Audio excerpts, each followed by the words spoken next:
Hi, I'm 23, female, and my dad, 47, male, who's been absent all my life, has decided to enter my life randomly because he really wants something from me. For reference, I'll give you the backstory. I was born out of wedlock. My parents were in a 3-month relationship when my mother found out that she was pregnant. As her family was Catholic, she did not want to go for an abortion. As she decided to keep me, in my dad's eyes, it was expected that he was going to marry my mom, so they got married. Their marriage was not as accepted or welcomed by my dad as my mom would have liked it. So eventually, when I was 6, she found out that he was cheating on her. Despite everything regarding their marriage, my mom sort of expected my dad to just be honest with her. But instead of doing that, my dad decided to cheat on her. Not only that, she found out that my dad had been cheating on her for a while. I think the affair was 8 months by then, and that broke my mom completely. My mom was willing to beg my father to stay, and she did, but he abandoned us for the sake of the mistress. When he abandoned us, he also made sure to cripple my mom financially. They had joint accounts as they were a couple, and my dad drained the account completely and then told my mom that he expects her to move out in the next 2 days.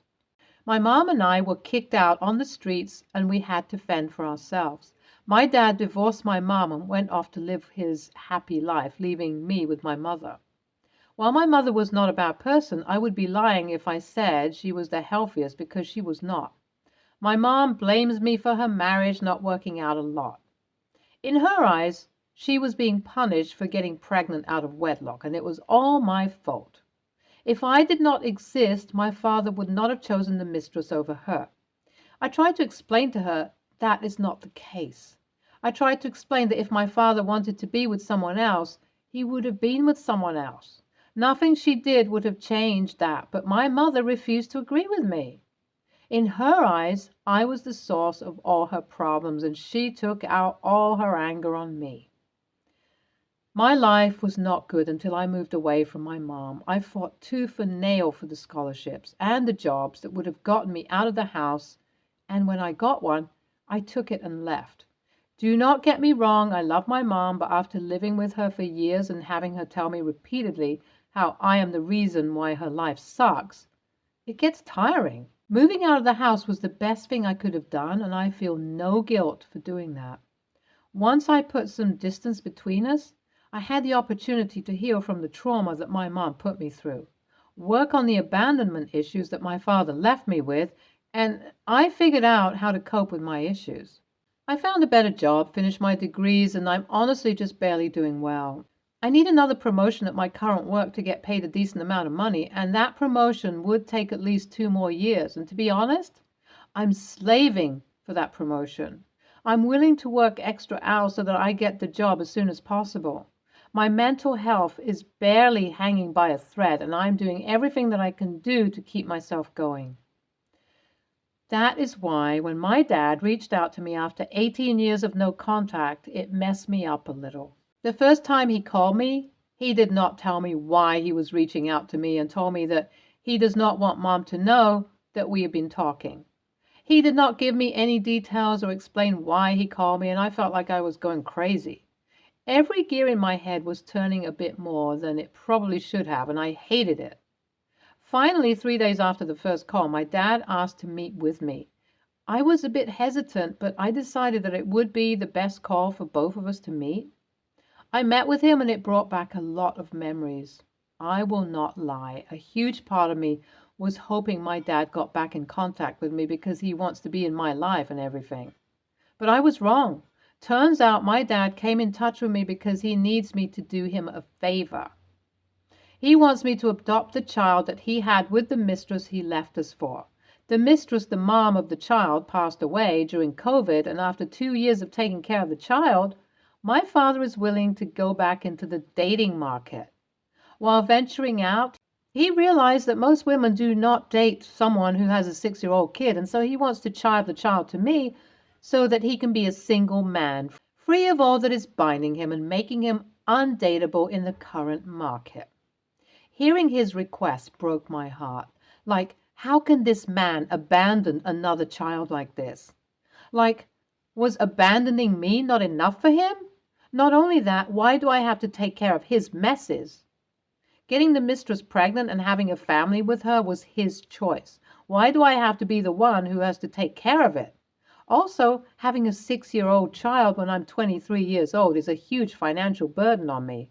And based on how my dad reacted when he left me, I know that once I take the child in, he will never reach out to us and I would have to deal with everything on my own. I told him that I did not want to take the responsibility. I did not want to beat around the bush, and my dad went off on me. He told me that I'm a terrible person for not wanting to take care of my sibling. He even went as far as to say that this is exactly why he left us, and I do not know.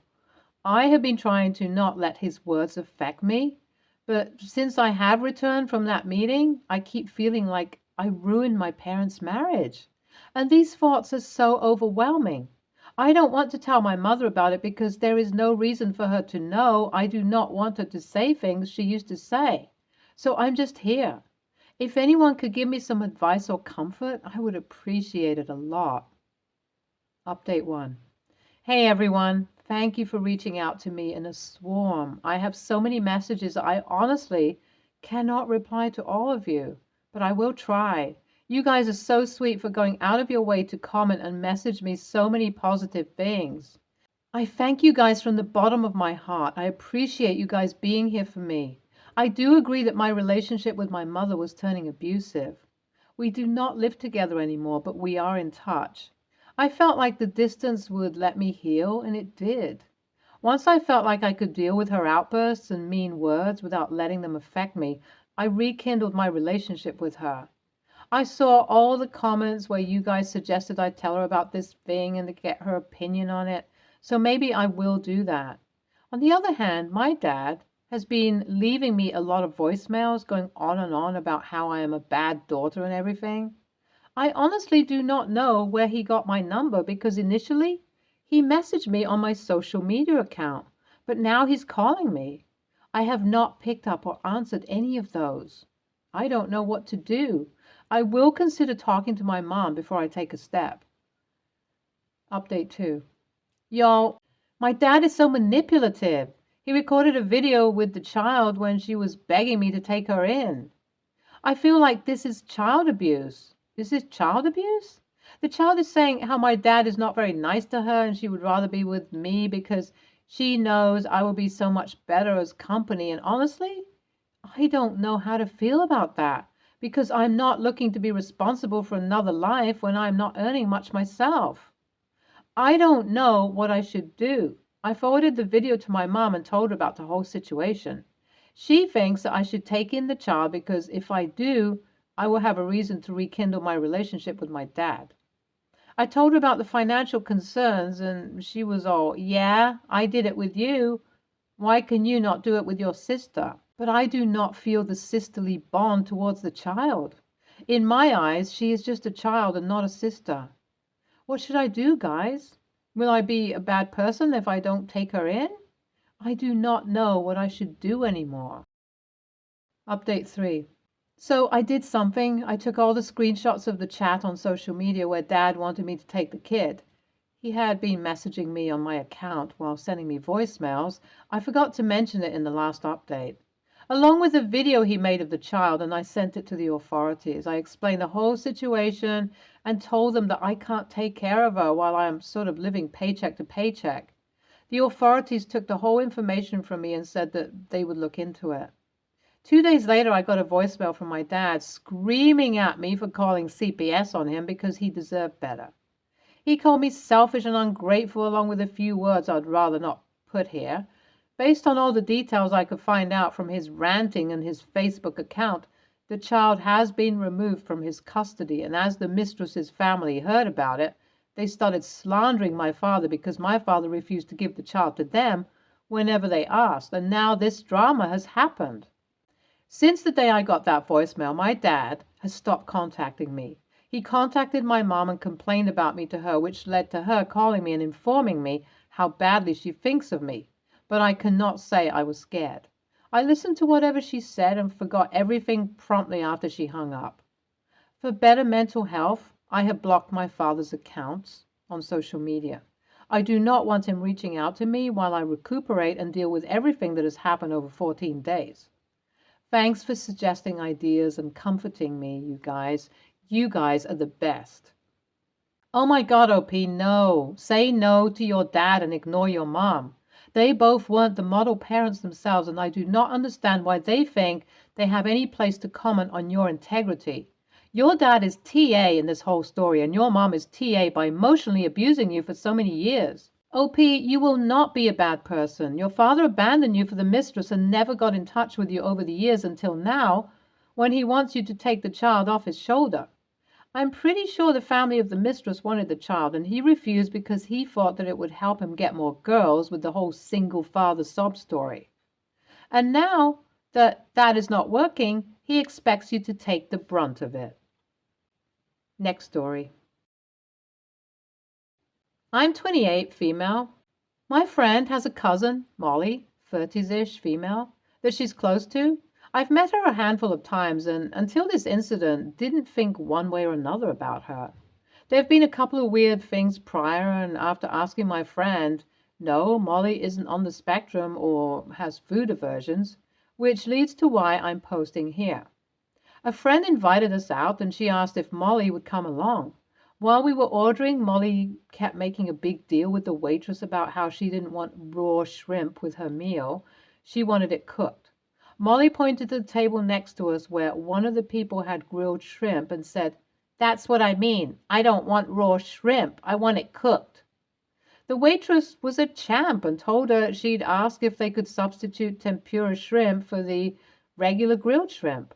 While the waitress was gone, my friend told Molly that the shrimp is cooked and not raw. It's just grilled. Molly went on a whole tangent about how it didn't look cooked to her, insisted that it was raw. Whatever, we order and try to drop it. A couple of us got regular shrimp with our meals, myself included, and I got a side of tempura shrimp because that stuff is good. So here's where I might be the AH. When we got our food and started eating, Molly made another comment about how she didn't get how we could eat raw food like that, and we were going to get sick. I had enough and told her that our food is cooked, and the only difference between our shrimp and hers was the breading. So I peeled off the tempura from one of my pieces and held it and the regular grilled shrimp up to her and went, "See? They look the same. The shit is already cooked. You're just being willfully ignorant." Molly excused herself to the bathroom and the vibe was killed after that. We got our food to go and paid right after that, and I did apologize to the rest of my friends. My friend and another of our friends have been on my case the past day and a half over this and keep telling me I need to apologize to Molly. I don't think apologizing to her is warranted in this instance, though it's one thing to have a hang-up over a food item, but it's another to keep making comments after you've already had something explained to you. AITA? I think the tipping point to me is that she was criticizing others' food that they had ordered. It's one thing to be ignorant about a topic. It's another to make comments indicating people who actually have a clue are the stupid ones. Saying you're going to get food poisoning is essentially calling your meal gross. I'd have no patience for that kind of behavior. NTA. NTA. If Molly was 4 years old, this would make sense. Molly is 30s-ish. She's a grown adult who is responsible to manage her own feelings. I'm not sure how she got to that stage in life without knowing what an actual raw shrimp looks like or someone explaining what you did. I don't think you were the AH for being the one to finally do it. Next story. My girlfriend has an 8-year-old daughter with a heart condition. I have a 7-year-old daughter and a 10-year-old son. My girlfriend's daughter has very specific needs that can be hard to work around. She can only be with one babysitter, so if we want to go out without the kids, we have to go on the babysitter's schedule. If we do want to bring the kids, we have to be at her house by 7 so her daughter can be in bed by 8. Day trips are nearly impossible because she takes a 2 to 3 hour nap at 12, so we either have to be driving for those 2 to 3 hours, we have to leave after she wakes up, or we have to get a hotel, motel, Airbnb for her to take a nap. Yes, we've actually done this before. Then there's all the hospital stays to work around too. She stays in the hospital for 2 nights every 14 days.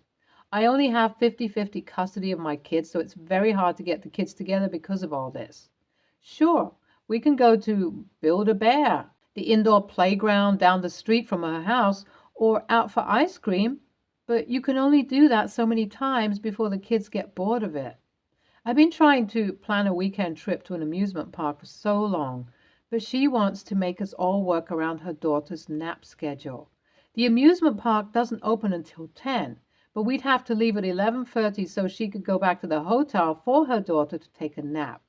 We could go after she wakes up. So we'd probably get in at around 3:30, but the water rides close at 5, so my kids would only get to ride one, maybe two water rides, then another couple regular rides before we'd have to go back for her daughter to go to bed.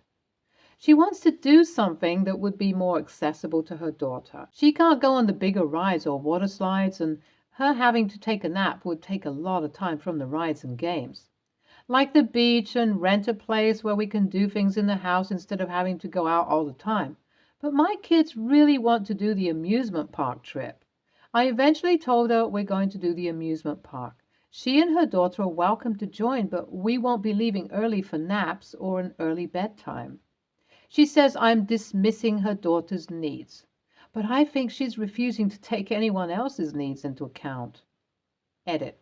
My girlfriend just texted me that since I'm unwilling to compromise and find an accessible activity that everyone would enjoy, she booked a last-minute 7-day cruise for herself and her daughter so the kids and I can do whatever the hell we want, but she won't have any part in it. NTA. There are several ways to manage this IMO, including everyone going, you taking your kids to the park at 10, and her bringing her daughter to the park at 3 after a quiet morning, and everyone can then focus on quieter rides and walking around the park, then a nice dinner. Then there's the nights she's not available anyways. You've chosen this woman and this child to be in your life, so I don't like the way you're talking about them like they're a nuisance. But as long as you are also actively taking an interest in planning activities that prioritize, not just work around, the girl, you're fine. YTA, and this isn't just about this trip. You obviously don't understand her daughter's needs and have an unrealistic view of what life together is going to look like for you as a family. Your girlfriend and her daughter have a life that will always be a bit different and difficult and require accommodations, and you don't seem to understand that. You complain in your original post about her daughter needing to go to the hospital as if she's doing it to be difficult, not because she's very sick. YTA. Oh, it's such a bore to try to keep this little girl alive. We can't plan our one and only interest, going to an amusement park because of her. The child's health needs may be inflexible, so go to the amusement park with your children one year and rent an Airbnb at the beach the following year. Alternate including the sick child in activities that can accommodate all the care, nap breaks, and precision she needs with taking your kids to a place that does not offer the needed accommodations. Be fair, plan and schedule. Do your internet research. Everyone gets to have fun, but whine about a sick child's health needs and you're the AH forever. Stay tuned for more stories from our girl relationships.